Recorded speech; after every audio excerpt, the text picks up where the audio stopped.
And we are live. Welcome to UCY.TV, everybody. I'm Vince Easley. I got the pleasure of filling in for Double Cross Drew today here on Off Grid Journey. And today, why you should be prepared for anything. Today I'm on a quest for fire, bugging out, as I stand in for my good friend Drew. Okay, hey, welcome everybody listening live. And I'm going to be sharing some stuff with you here. Tonight, or today actually, I'm kind of dedicating this to Tuesday night, and we're going to take a look at that in schedule. But this show's for Dan B. Cooper, my favorite Nazi, listening right now in chat. I mean, my favorite American. So welcome everybody. But hey, listen, Tuesday nights kind of coincides a bit with today's show and every Sunday show of Off Grid Journey, and so Tuesday nights we have All Things Apocalyptic with G. Michael Hoff, the author, a fantastic set of books. And number 4, it may be out. I've got to order that yet. Been looking forward to that for a few months now. Today starts, of course, with Prepper Chicks at 8 a.m. on the East Coast. And she also finishes the night up with Prepper Chicks After Dark. And between her and All Things Apocalyptic is Dan and Michael on Primer Time, talking about guns, and that's a lot of information right there, more than most people know.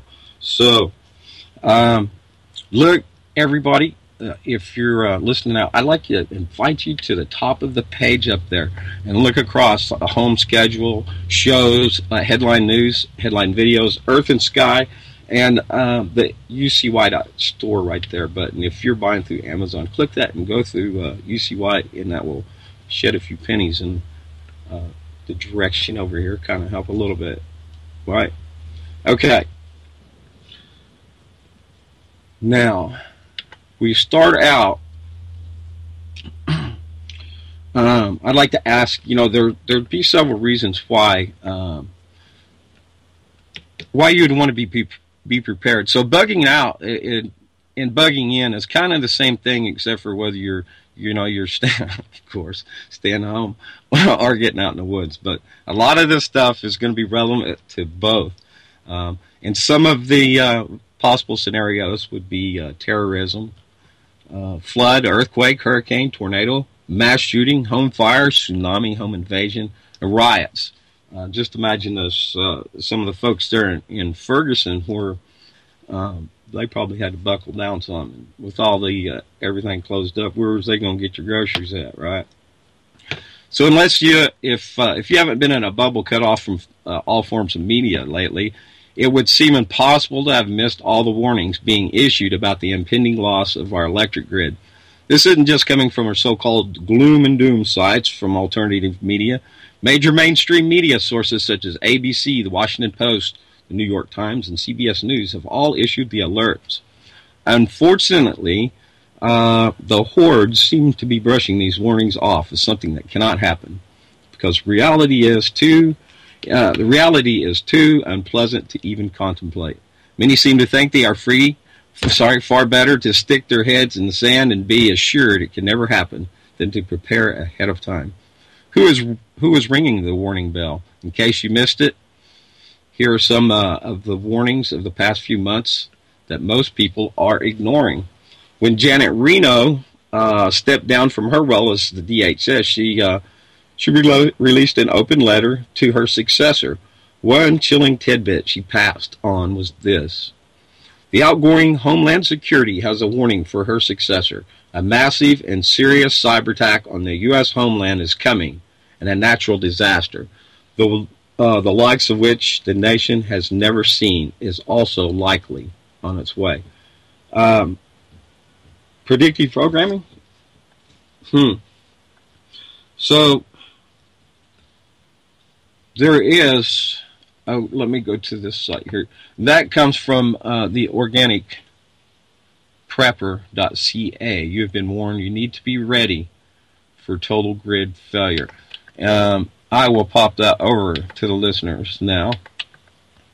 I bugged out, Coop says.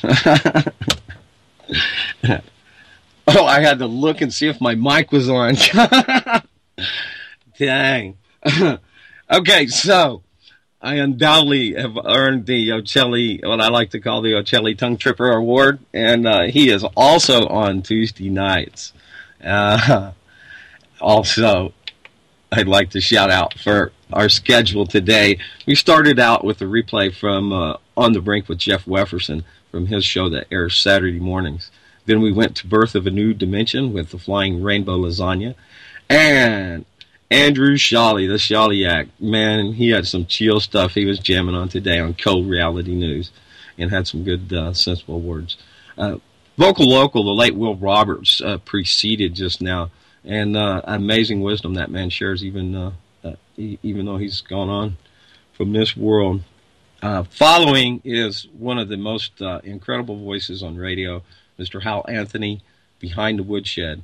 And two of my favorite people follow him, and that's April and Verstein on Truther Talk Radio, followed by Character Matters with Dr. George Simon, then World Crisis Radio with Webster Tarpley. And we round out the night first with All Power to the Positive with Sensei Lewis and Jacob Brown. And hey, put your headphones on and get ready to jam out with your headphones on to some politically erect hip-hop. And Live Free with Nathan Frazier, last show of the night here. This guy right here is one of my, absolutely another of my very top favorites. He has a way of conveying pertinent information that, to your mind, where you can sink it in right there. It really makes sense of this status world that we live in. I have a lot of respect for Nathan Frazier, and I look forward to shaking his hand one day. Speaking of bugging out, I look to be headed out the end of next month. I think I'm going to make me another little trip. I'm going to start off to Texas, and I'm going to jump through Vegas and pick up my camping gear down to San Bernardino up into Big Bear then, and I'm going to base there up at a buddy's that I have not seen in 20-something years, maybe 27, 25, 20, oh, it's been a while. And then I'm going to end up north up by Doty and up around Mount Shasta to my buddy Coy up there, who's brother of Warren down in San Bernardino, up in Big Bear, that is. So anyways, while I'm based in Southern Cal, I want to do what I didn't on my last trip. I want to get to San Diego, meet Nick Burnaby, up into L.A. and catch up with PM Beers, Ian Jacqueline, and J. Cynthia Brooks, and a lot more adventure along the way. And then on up, I'd like to take that train right on up. And when I get up to Northern Cal, then I've got all the little spots that I want to see and people I want to see up in the Jefferson Republic, including Drew Lamb, who I'm hosting for now, and so many of the other great people in that work there. Drew's got, this is more in a program for him. He does have the off-grid journey fact underway with aquaponic farming and many other of his enterprises. And if you will see, if you're listening downstream, when I post in the comments of this video, you'll see some links to find Drew. Excuse me a moment. Okay. So we'll get back to our bugging out here. Pardon. Okay, all right, this is where I was at. You've been warned. Oh, yeah, there was a few other people here that had some stuff to say. We'll just drop right down here to Representative Ed Markley, Democrat from Massachusetts. He also agrees with the threat assessment. Other people there. So that's the organicprepper.ca again. Why are we only one act of madness away from social cataclysm, unlike anything our country has ever known. Congressman Trent Franks, Republican, Arizona, senior member of the House Armed Service Committee. EMP is one of the other small number of threats that could hold at risk the continued existence of U.S. civil society. Dr. Robert Herman, Commissioner, U.S. Congress EMP Commission. Just one violent action region on the sun. They're talking about EMP. That's okay. We'll just move on. more and more stuff there. Okay, so there we have that, and I'm going to move up. Whoops, too far.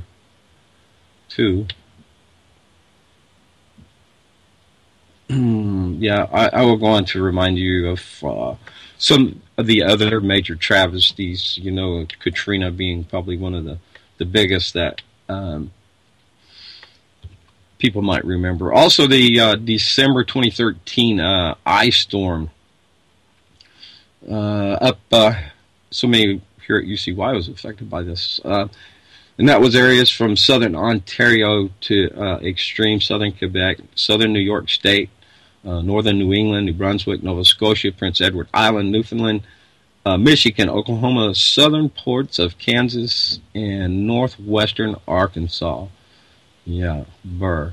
The 2013 North American ice storm was a severe ice storm that struck the central and eastern portions of Canada. Parts of the central Great Plains in the northeastern United States from December 20th to the 23rd of 2013. Formed in the south-central United States, the storm headed across the Great Plains towards Canada into the Maritime provinces and northeastern United States, where the storm dispatched on December 23rd. The storm produced freezing rain and snow that affected areas, which caused massive damage to electrical power transmission and trees. The storm resulted in 27 deaths, loss of power to over 1 million of residents, and over $200 million in damages. The storm produced similar conditions to the ice storms of 1998, which formed in similar areas affected. I went personally over 3 weeks several years ago on an ice storm here in Arkansas. Oh, man, it knocked trees. Big trees fell to the ground, limbs. Electrical lines were out for a very, very long time. And I'm way out here in the hills, and I was one of the last ones that they got to. So I am prepared pretty much for situations like this. Last year I spent some time camping. I just said that I was going to retrieve my camping gear from Vegas on my next trip. What a good place to be in winter, huh? Southern California. Yeah, buddy. Now, let's see. I've kind of put myself a bit out of place here because I didn't order these. But basically, we're talking about fire, and in the need of a bug-out situation or even a bug-in situation, survival is going to depend first upon shelter, and then comes fire. Without shelter, you're not going to be able to maintain a fire that's going to do you any good anyways, first of all. I'm going to get to some bug-out gear. I'm going to talk about finding some food. Food is the least important in your what it is you need there to to survive. Which is shelter, fire, food. Water. You can go a couple of days without water, and you can go several weeks without food if need be. But food is pretty important, And so I'm still trying to find my place. I think it looks like we're going to go with fire. I had some shelter. Oh yeah, I was finding crappy sites for shelter. Pretty redundant and just a lot of repetition there. Now I'll go ahead and just talk about shelter. But let's do something. Let's just walk out my door, okay? I just told you I'm way out here in the hills, and some people might walk out my door and get lost. I'm very serious. So we'll walk out, and we'll go down the hill behind me, down towards a little creek that runs to the river. And along there's some bluffs with overhangs, and they've been used for millennia by the ancient people of this area. That you can dig down through there and find a lot of artifacts, flint works, and so forth. So that was utilized for shelter. You can make a lean-to, look for a place in the lee, out of the wind. You can start by taking down fallen limbs and propping them up against a fallen tree, and then covering it with boughs and whatever you can come up with. There's some leaves and dirt and stuff, and just get you a little shelter there, right? I took a little test. I think we're going to come to it here later. Took a little test online on survival, and I got a 75%. So there's 4 questions, but I might beg to differ on how he actually stated the questions. One of them, it looks like I'm going to drown in a river crossing one of these days. Told me to brush up on my river crossing, but I'm going to tell you, I swim like a rock, so I'm not surprised at that answer. Now, one other question I suspicion that I missed on there was about shelter, and it said that you need to be laid out and comfortable for shelter. Now, if you're hunched up and squatted on your heels, this may be a type of scenario you're presented with. If you're not able to get you a dry spot on the ground, you might just conserve your body heat in the smallest area possible and ball up and scrunch up it and bring something around you as best you can to perhaps wait it out.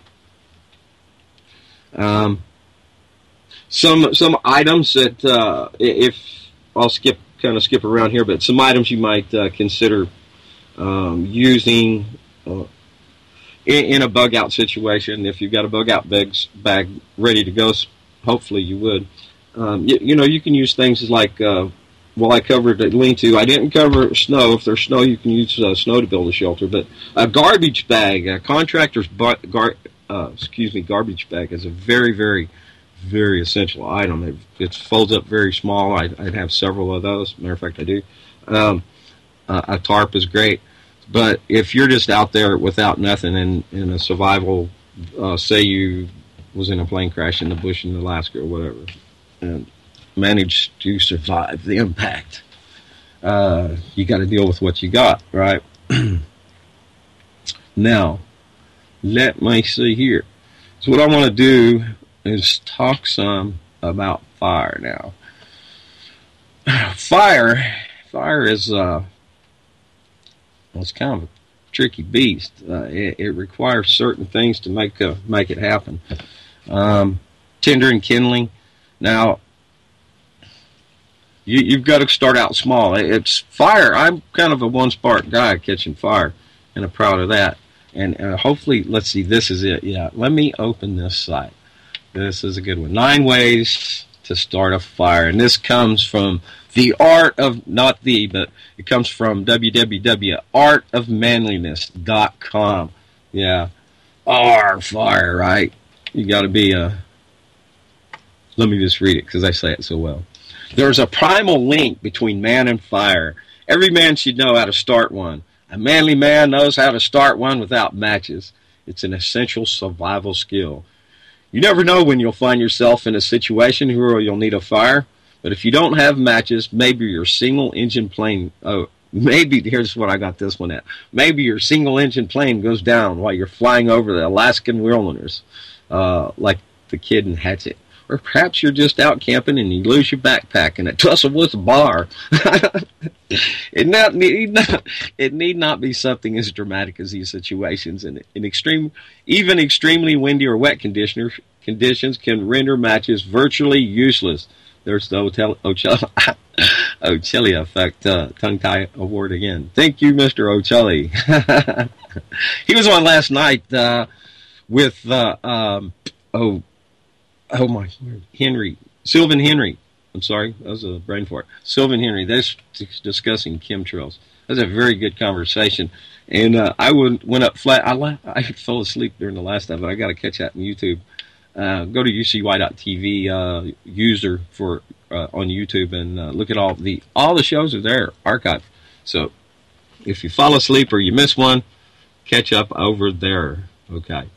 So continuing. And I'll start back where I tripped my tongue. Tongue-tied tip. Even extremely windy or wet conditions can render matches virtually useless. And whether or not you have never need to call upon these skills, just dadgum cool, know you can start a fire whenever and wherever you are. Now, talks about friction-based fire making. Everybody's like, I'll rub 2 sticks together.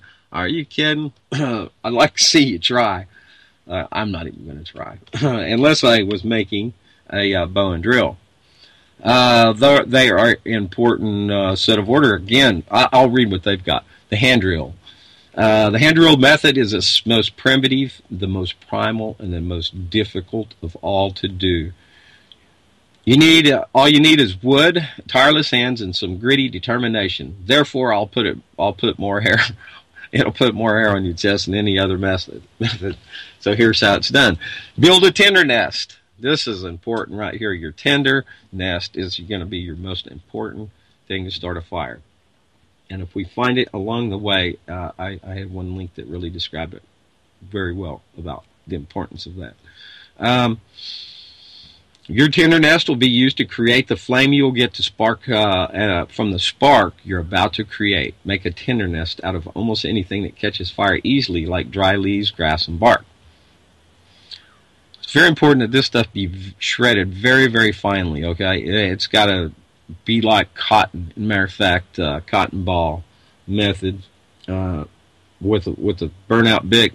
I'm going to share that with you here in a little bit, but very simple.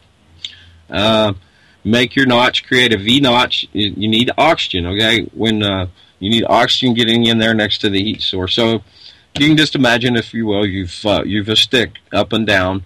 You need a hard stick. You need a softer wood. You need to kind of get you a little V bored into there and notched it out.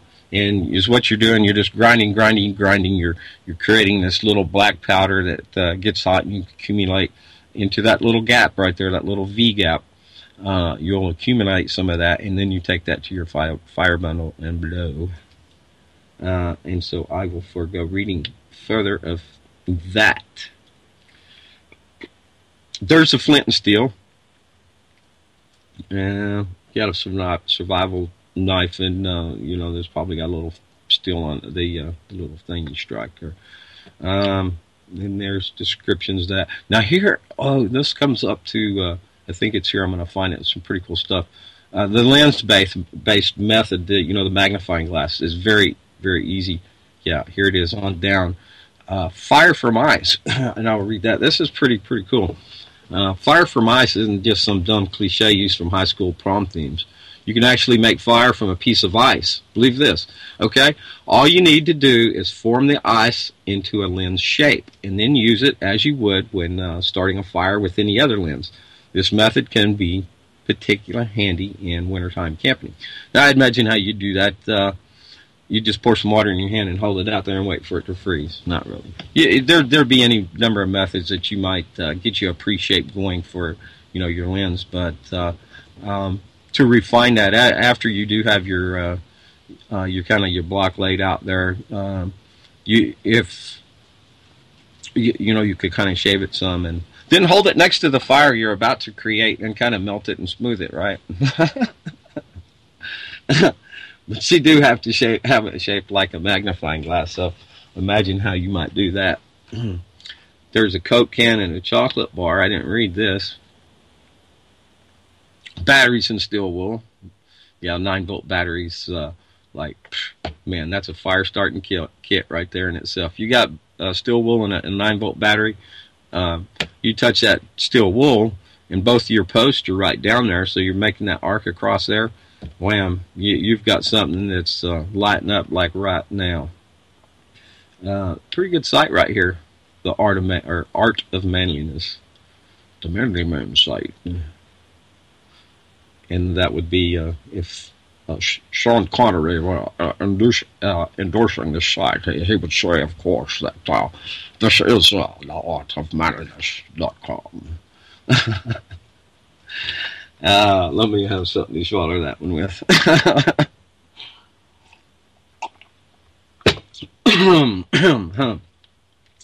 Here we go.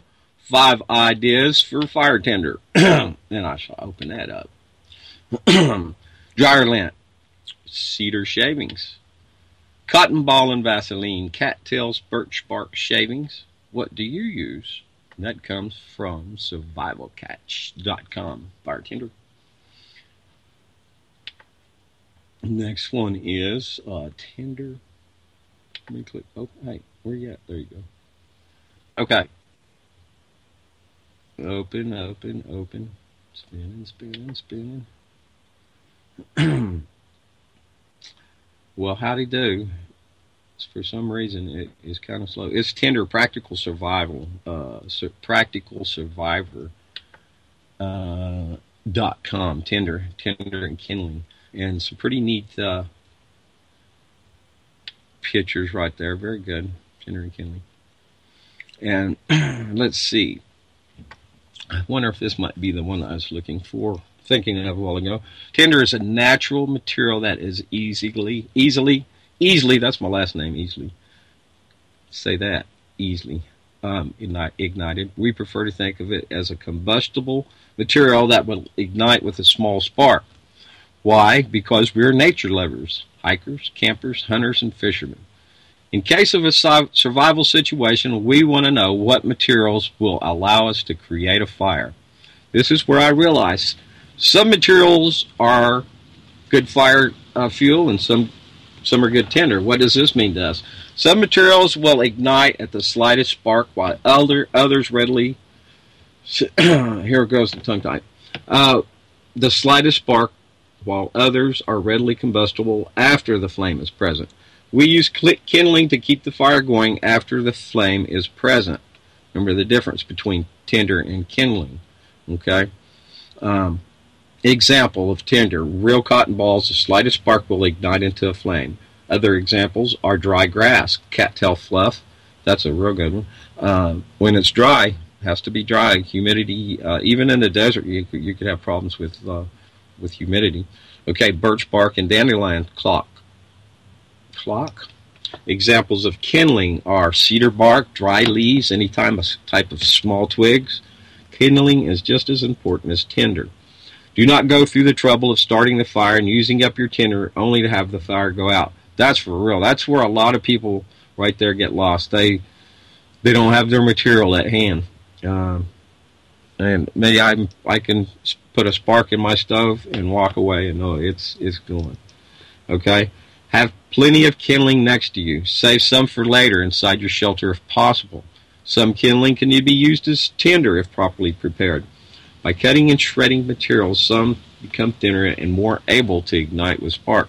Also, if you can get in there in a wet situation, you can get down to some dry, if you're going to do a little peeling away. Speaking of fire, how about fire in the hole, y'all? Please stand by for transmission.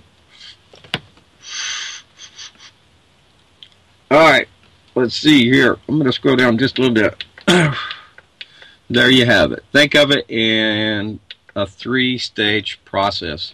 Tinder, material which will readily ignite with a spark. It took a little fire to catch that tree on fire here. Kindling, small pieces of grass, leaves and twigs, and wood. Sustaining fuel, gradually increase the size of wood. Okay, there you go on that. And back to my notes.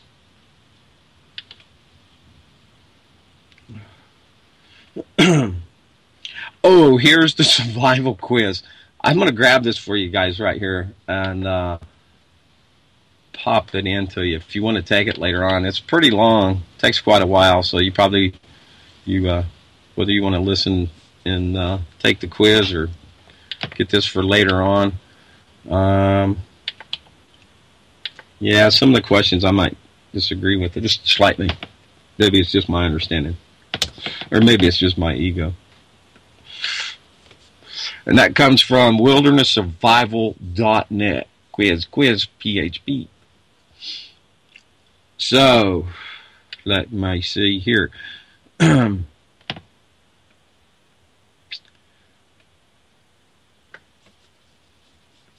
Yeah, he modeled this quiz off the content of the site. You can see to the left, there's a lot of information here. I think pretty good. So I had, let's see here, I posted kind of what I missed there, I think. But I guess I discussed about that already. For practical survival tinder. Yeah, we already looked at him. And hey, you know what? We're halfway through right now. Let me do this. Let me get the link. And if you're listening in YouTube, look down in the comments and I'll post it there. This is a YouTube video of myself I put up. So I'm going to post it in chat. I'll give you a couple minutes to get to it there since we got a little bit of delay. And you can either listen to this later, whatever, or listen to it play right now. Or watch it and listen to me right now and kind of start it a little different where it's out of sync. And that might be fun too. All right, so y'all find it yet? I'm still building fires over here myself, and yes, that's it, Becky. It's my big trick. So let me play that now, and I'm gonna step away from the mic, and I'm gonna finish burning this tree as I bug out. Record myself up here to this. What I'm going to do, I'll show you a little fire starting trick. Now, buff that out some. This lighter's out of fluid. Well, it ain't out of fluid. Let's burn it out. Should have been out. I thought it was out.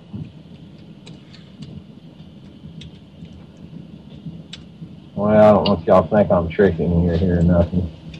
Alright. Come up here. Let's see here. Grind this up some. Just roll it.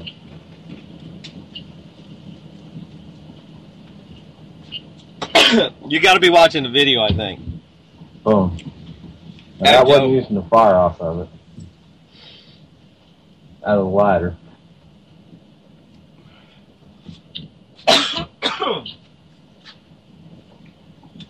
Let's try to burn it all the way out. We're just fluffing this out a little bit. Just plain old cotton.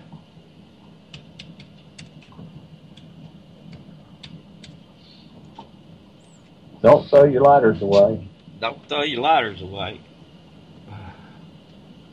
Stupid thing. I thought it was out.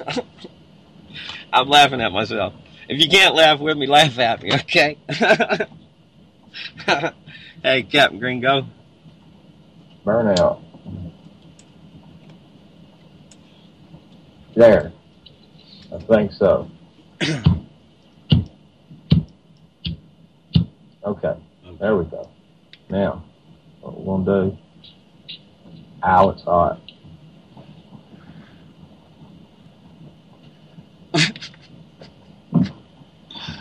Alright. I'm getting a laugh at myself. Grind it. Just grind you up some flint right there. Get your little stockpile of flint just by grinding that. Alright. Boom, just like that. Fire starting. 101. Now, I do have this too. The Gerber Survival Knife. Got this in here.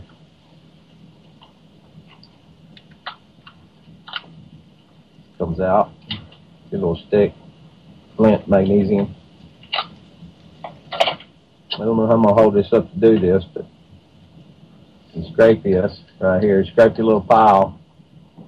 And boom, just I'm sparking on my computer. But you just hold that down on a piece of cotton or some other type of good material. And I started one a while ago. I'd have to reposition my computer here and show you that. But I just wanted to upload one here to YouTube. Took it out. When spring sets in, we'll get out there in the woods, and I'm gonna show some good survival skills out there. We're gonna practice some stuff together if you want to. Anyways, thanks for watching, and hope I'll be making some more of these. Anyway, love and peace, y'all. Love and peace, y'all. Uh-oh, stop. Can you imagine? Okay. I did put up some other videos, not too much survival, but some rocket stove I built. Pretty cool. Got some demos on there. There's more of me, and a lot of videos. That'll take you to my playlist there, by the way, all my uploaded videos. And I've got lots of stuff like from Bunkerville and my camping trips out in the desert and down in Quartzsite, my interview with Jay Jones and Lake Mojave and a project I did with my brothers. There's one, the very first video at the very bottom of the playlist is one my brother put together. Pretty cool. That's kind of like a laughing song for me, I guess. When I first watched it, it felt like my eulogy. Well, it sounds like I've got something going in the background. Oh, my speakers. Dadgum. No wonder. That was all that good buzz. Doggone it. All right. Now then, is what we're going to do is get over towards some food and water. So we've got shelter, we've got a fire going. We need some water. Excuse me. I think I do need some water. That's a good idea. Well, I can't get this frog. Oh, there was a frog in my water. Doggone. Anyways, I've got this here. I pulled this from Facebook. Excuse me. From Wild Edible and Medicinal Plants, and they shared Living Off the Grid's photo. And acorns. I'm going to tell you about acorns because they're just everywhere. You got a good chance of getting knocked in the head out here when they're falling, anyways. It's like, never mind. I was going to tell a dumb elephant joke, but just imagine for you. Imagine if you will. Alrighty, acorns or acorns have been tested and found to be possibly the best food for effectively controlling blood sugar levels. They have a low sugar content, but leave a sweetish aftertaste. Unless you're eating them raw, without rinsing them, that is. You've got to run water. They've got tannin in them. Tannin is an acid contained in the bark and in the nut. But it's a bitter taste. And that's what they used originally to tan hides, by the way, of animals. And that's where tanning hides comes from. Let's see. They said they leave a sweetish aftertaste. Well, they are, man, I'll tell you what. Oh, my. Acorn bread is so good. Yum. Making them very good in stews as well as in breads of all types. Ground leached acorn meal. That's what you got to do, is definitely leach it. And you're running water through it, whether you put it in a sheet or whatever, pillowcase, type of material, cheesecloth, if you have it. And run water through till it runs clear. And then it's ready to dry. The bitterness is gone. They are rich in complex carbohydrates, minerals, and vitamins. While they are lower in fat than most other nuts, they are also a good source of fiber. An additional benefit from eating acorns is in the gathering. Acorns, although they fall from the trees, must be picked up and processed before eating, which requires a walk, then bending and picking up. It's like in firewood I left out about the getting warm, part in fire. It's when you're cutting wood, when you're collecting wood, you're chopping wood, splitting wood. But just the gathering itself, there's a saying that says, getting your fire warms you twice, because you're getting warm while you're collecting it and when you build it. So let me see where they're good size. Lost my place. Oh, exercise. In fact, that is why many primitive people are so healthy. No, why many primitive foods are so healthy. They require exercise just to put them on the table, not just a short trip to the convenience store or fast food joint. One of the first things I learned as a little girl or little boy harvesting acorns was that they tasted awful. Unfortunately, many acorns do taste bitter. That is because they contain tannin, a bitter substance in oaks, which is used to tan leather. Yeah. Real pucker power. How about green persimmon? You want to talk about pucker power. Ooh. Some varieties of acorns contain more tannin than others, and this is true. I found some acorns that have very little tannin. You can just eat them raw. And I'll bet you the ancients had their favorite tree staked out, and I'm gonna say for certain. So let's see, were some varieties more than others? Yep, they range from the emery oak of the southwestern United States and northern Mexico, which is so mild it can be used without processing, to some black oaks with very bitter acorns, requiring lengthy processing to render edible. Generally, the best acorns, I'm trying to not say acorns, I like to say it that way for some reason, to harvest are those of the white oaks. Yep, white oaks will give you the best, such as the swamp oak, Oregon white oak, and bur oak. Man, let me tell you about some bur oaks. Those things are huge. How would I describe them? They're as big as a very large acorn. No, as like a walnut, man, except for shaped like an acorn. Huge, man. A tree in DeSoto, Texas, down from south of Dallas a couple of decades ago. I was down there doing some tree work, and I'd never seen acorns that big in my life. Now, let's see. Let me pick up. I keep losing my place here. Yep, from the white oaks. Nearly all acorns can be made usable with natural processing, which renders them nutty and sweet, for sure. The source from that is backwoodshome.com articles.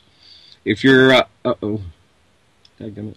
All right. If you're looking for books on wild animals, we recommend these two books. They say Edible Wild Plants, Wild Foods from the Dirt to Plate, and that's on Amazon. And remember to use UCY TV store for any purchases on Amazon, and help pass a little bucks on down the line, or pennies, that is. Okay. And also Edible Wild Plants, a Northern American field guide to over 200 natural foods, on Amazon through the UCY TV store. Let's see here. Okay, let me open this one. Which reminds me, I need another drink.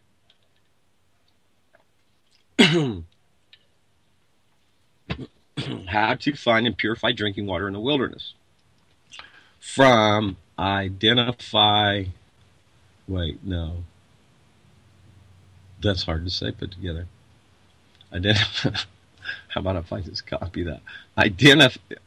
What? Never mind. It's a gizmo. I can't say that. And now I'll have to find... I knew I had something here pertinent. Water sources, that's what it was. I was going to share from them. INDEFINITELY wild.gizmodo.com. Water sources. Clear flowing water containing from... let me try again. Clear flowing water coming from somewhere. Y'all hear the wind blowing? It's pretty nice out as far as warm. Man, we've had some cold winter weather in the early fall. Oh man, I hate that cold weather. Hence why I'm headed to warmer climates, I think. Okay, so water sources. Clear flowing water coming from somewhere without people. Man-made things are obvious signs of pollution as best. If you come across a spring or stream while outdoors, take advantage of it and top off your water bottles. Lakes, ponds, and rivers are less ideal. That is, the first two are stagnant, and which may mean increased levels of bacteria and other gross things, while large rivers are typically full of pollution. Be especially wary after any flooding or if the river flows from or through a population center. Under a road or around any construction, chemical plants are similar on its way to you. Anything similar, that is. Snow and ice. So long as it's not sea ice, can provide a good, readily available source of clean water in the winter. Never eat snow. Never eat yellow snow. Never eat snow or ice, though. Doing so will lower your body temperature, while not doing as much for hydration as melted water will. You're still supposed to purify snow after you've melted it, but so long as it's not black, brown, or yellow, you definitely don't eat brown snow. Oh my.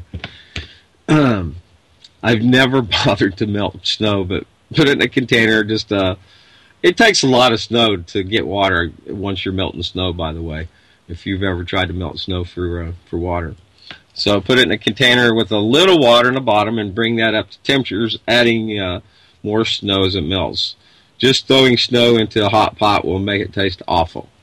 You can also filter water from mud or dig for it in a dry riverbed or other low-lying areas. One thing I haven't tried is creating a beach well or swamp. It says digging a hole and shoring it up. Okay, I'll pass it. Never drink seawater or urine. I've heard of urine therapy. I haven't looked at it that close, but you might. Kind of sounds weird to me. But I don't know. I always understood if you drink your urine, it dehydrates you more. So then I've heard other people say they drink it. I can't say one way or another.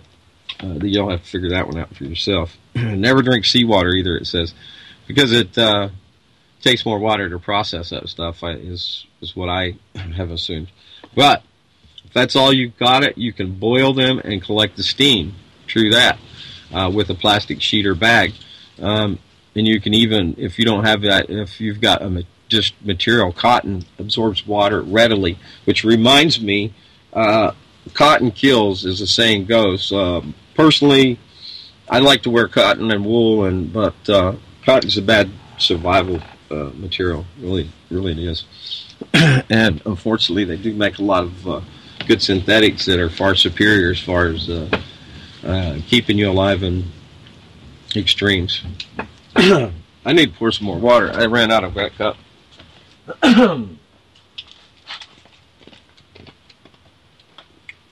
Pardon me.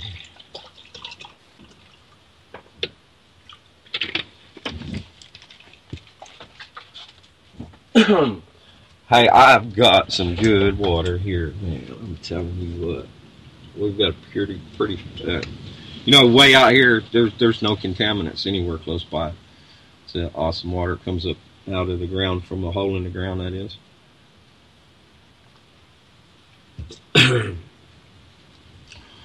I will finish their site with they say, if you can't find a water source, start walking downhill. Also a good way to get unlost, by the way, and look for dark patches in the landscape, especially on rocky hills or faces. That's right, you'll find seeps along. If we went back out that trip out the door and down the hill back there towards the little stream that runs to the river, first of all, that stream holds water in pools even when it's not running. It's more wet weather, spring, right, or stream. But many times there will be permanent ones you can find that even after the rains quit, there's little seeps that run that I've drinking from many times. Very good water. Really good taste too. But anyways, let's see. About getting unlost in on the hillsides. Really, though, you don't put yourself in any kind of situation where you need to find water. Plan trips and areas. This is if you're out a day tripping, but if you really get put out there one day or have to walk out there, be prepared. Learn all you can. Knowledge is not power by itself unless it's applied. All right. Anyways, a little bit of planning, and you'll never find yourself hosting the kind of reality show where you have to drink your own. Is that what he said? The clothes? Okie dokie. Yeah. I think I'll pass. That too shall pass. Where we go from there? I'll tell you where. I'm going to talk just a little bit about some more water sources. Clear flowing water coming from somewhere without people. No, we already read that. I just copied that there, not realizing that I would read it again. Eat the Weeds. The This is a site I have kept up with for a very, very long time. They're on YouTube. I'm going to copy this. I'm going to copy their web page and drop it over in chat. This is, I think, one of the best there is. And this guy, he takes you out for walks and stuff too, and actually picks the weeds. Because if you're just looking at pictures and stuff, it could be easily hard to identify for a person trying to learn this stuff about what to eat. Let's see, still November, almost December, but I can still walk out right now and find lots of plants to eat. You need to know, what a plant looks like, when the tops are dead too, if you're after the roots of that plant. So eattheweeds.com. Back to, there was another one here. Oh, Food for Lawns. Yes, let me grab that one too. Why don't you go check out this site, Food for Lawns, as far as kind of to start you. Yeah, it's food, not lawns. Let that just give you a starting point for rethinking how it is that you're living, at where you're at, okay? Let me tell you about this off-grid journey. It starts where you are right now. And you don't have to go off-grid to have some off-grid preparedness. It can start with, with Drew, he's got the aquaponics, right? You can set you up a small aquaponics. Just go for salad size at first to get your feet wet, so to say. Start growing food in your yard, dig up the grass. Replace, start considering, your ornamental plants and replacing them with something that also produces food. You don't have to go dig up your whole yard all at one time, but you can get a start, right? Be prepared. Have your house set for all those possible disasters that might, come upon us. Who knows how long you could be without. Like I said, I was out by power for over 3 weeks. 3 days is not uncommon. So what do you do in the meantime? How do you keep, something to eat, to drink? How to stay warm? All this stuff needs to be considered. Your shelter, if you're in a house in the city, you can't very well open your oven and build a fire in there, So you might have to figure out, maybe make some plans of putting a stovepipe in, even just a small pot-bellied stove. You could section off a portion of the house and be ready to just kind of hunker down for a while. Hey JJ, welcome. I see you there, buddy. Thanks for introducing me to radio, man. That's the man right there, against the wall, Mr. James Jinks. Okay, where am I at?